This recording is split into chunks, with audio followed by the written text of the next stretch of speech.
Velara tany amin'ny Karambary hatrany amin'ny 100 hektara ato anatin'ny commune ambanivohitra Imanombo district Anambosary Atsimo. Faritra Androy no tondrano izao todrano nasipanarenana izao sy ny lakan-drano miaraka aminy eto Finday. Tokantrano mpamboly maherin'ny 300 no isitraka ny fahavitan'ny fotodrafitrasa fototra. Tanjona ny tombon'ny vokabary sy ny fahavitan-tena ara-tsakafo sy ampihenana ny tsy fampitsakafo na ny kere aty amin'ny faritra Atsimo. Tamin'ny fotoana taloha zany nijaly zahay satria tsy nisy ty barazy ty.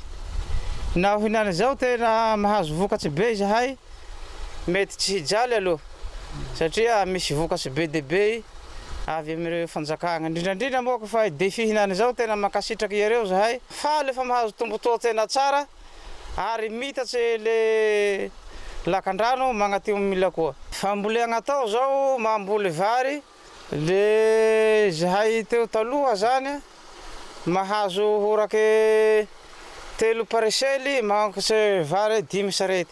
Aminany zao ary naho fa mandeha le ranoragna teka hamokatse 10 sarety le 3 paresely satria tsara ny barazy. Sa sekoly misa 20 no napetraky ny fandarana sa défi ato amin'ny faritra Androy. Iray amin'izany ny sa sekoly eo amin'ny Volovary eto amin'ny Lemaka Mandiso ato anatin'ny distriktan'ny Tolanaro. Betsaka ireo tantsaha mampiatra ny Volovary ara-teknika ankehitriny. Raha ny taopambolena 7 nahazo vokabary hatramin'ny 5 taona isaky ny hektara ny fikambanan'ny mpamokatra tsy manavaka. De nono za président de nagnandrana hoe mitariky de i-défi lahatagny hoe itiky Volovary ataonareo. De vonona za zany nanao voliandra tamin'ny fitarianay tamin'izay fotoan'izay tamin'ny Sipala de nahatrasy eo amin'ny 4 taona eo mahery eo zany ny fikarany vokatro ny taloha teo satria raha ataoko zany izy ataoko kesan-draza de agny amin'ny 2 taona eo avao zany ny trasiny. Izy raha vao ataoko kesa nagnara-penitra le voly de nahatrasy agny amin'ny 4 taona. De hitako amizay zany ny fanoto tamin'anahy kesan-draza tegna taloha mbo natao kesan-draza tagny taloha le vokatro tamizao de hitako fa da tena niakasy tanteraky zany ny famokarako de sy mividy vary eo afaky izy raha vidiko zany de nitrasiko aby tamin'ny fotoan'izao.